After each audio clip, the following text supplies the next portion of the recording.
क्या आप जानते हैं, होली सिर्फ रंगों का त्योहार नहीं है। यह एक ऐसे पिता और बेटे की कहानी है जहां पिता ने अपने ही बच्चे को मारने की कोशिश की। और क्यों हर साल एक स्त्री को अग्नि में जलाया जाता है? क्या वह सच में दुष्ट थी या कहानी में छुपा है कोई और रहस्य?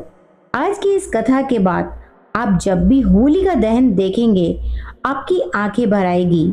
तो वीडियो को पूरा जरूर देखिएगा, क्योंकि अंत में जो सत्य सामने आएगा वो आपकी जिंदगी बदल सकता है। ये कथा फाल्गुन पूर्णिमा के दिन होलिका दहन से पहले पूरे परिवार को सुननी और सुनानी चाहिए। तो चलिए शुरुआत करते हैं।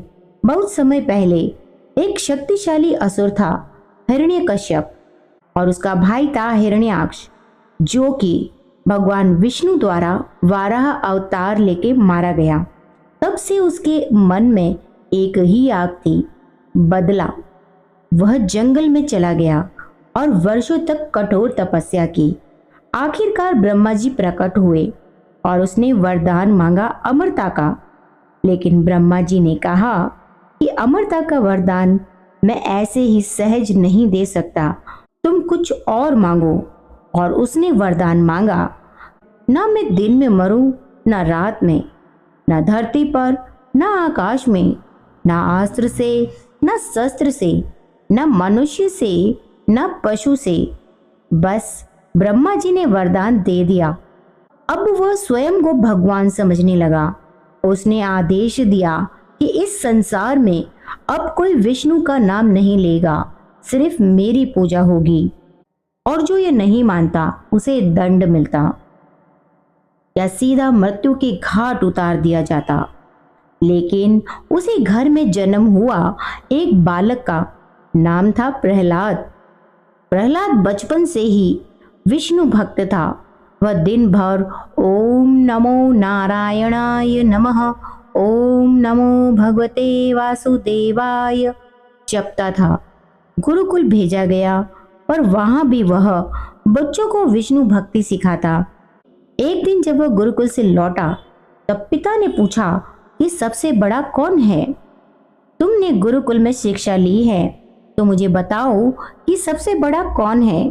प्रहलाद बोला, सबसे बड़े तो भगवान विष्णु हैं। यहीं से शुरू हुआ संघर्ष, पिता और पुत्र के बीच दरार का। हिरण्यकश्यप क्रोधित हो उठा। उसने प्रहलाद को शाम दाम दंड भेद सब कुछ करके डराया, धमकाया, फुसलाया। वह अपनी सोच और वचनों को बदल दे, लेकिन प्रहलाद अपने वचनों पर अड़ा रहा। तब हिरण्यकश्यप ने उसे ऊंचे पहाड़ों से गिराया, लेकिन वहां भी वह विष्णु मंत्र का जाप करता रहा और बच जाता। ऐसे ही उसे हाथियों से कुचलवाया गया, जहरीले सांपों से डसवाया गया, समुद्र में फेंकवाया गया। लेकिन हर बार प्रहलाद ओम नमो भगवते वासुदेवाय, ओम नमो भगवते वासुदेवाय जपता रहा और बच जाता। अब आता है सबसे बड़ा मोड़। हिरण्यकश्यप की बहन थी होलिका। उसे वरदान था कि अग्नि उसे जला नहीं सकती थी। एक दिन वह अपने भाई के घर आई और अपने भाई के साथ मिलकर भतीजे को मारने की योजना बनाई। ने बोला कि मैं आग में बैठूंगी गोद में प्रहलाद को लेकर और वह जल जाएगा। अग्नि जली, लोग चिल्ला रहे थे। प्रहलाद आंखें बंद करके मंत्र जप रहा था, ओम नमो भगवते वासुदेवाय, ओम नमो भगवते वासुदेवाय। पर अचानक क्या हुआ? हवा बदली, अग्नि भड़क उठी, होलिका जलने लगी और प्रहलाद सुरक्षित बाहर निकल आया। क्यों? क्योंकि वरदान का दुरुपयोग हुआ था और ईश्वर हमेशा सच्चे भक्त के साथ होते हैं। हिरण्यकश्यप ने कहा कि कहाँ है तेरा भगवान? प्रहलाद बोला, हर जगह है। क्या इस धरती में है क्या? तब हिरण्यकश्यप बोला कि क्या अभी भी वो यहाँ मौजूद है? प्रहलाद ने कहा कि हाँ। तब हिरण्यकश्यप ने कहा क्या वो इस खंबे में भी है? तब प्रहलाद बोला कि हाँ। हिरण्यकश्यप ने अपनी गदा से उस खंबे पर प्रहार किया।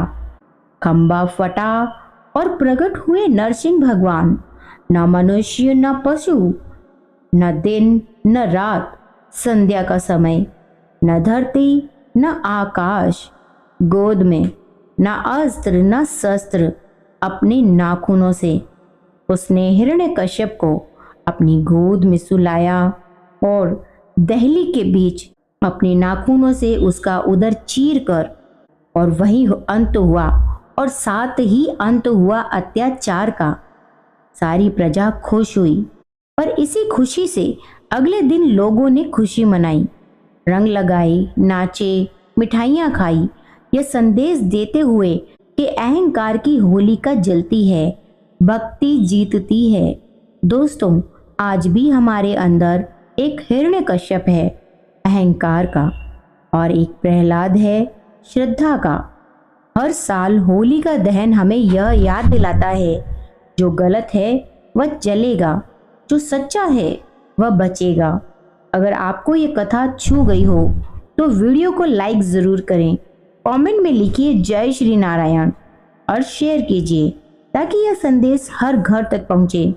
आप देख रहे हैं भक्ति सागर ब्लॉग्स। हम मिलेंगे अगली भक्तिमय कथा के साथ। हर हर महादेव, जय श्री हरि विष्णु, नारायण नारायण।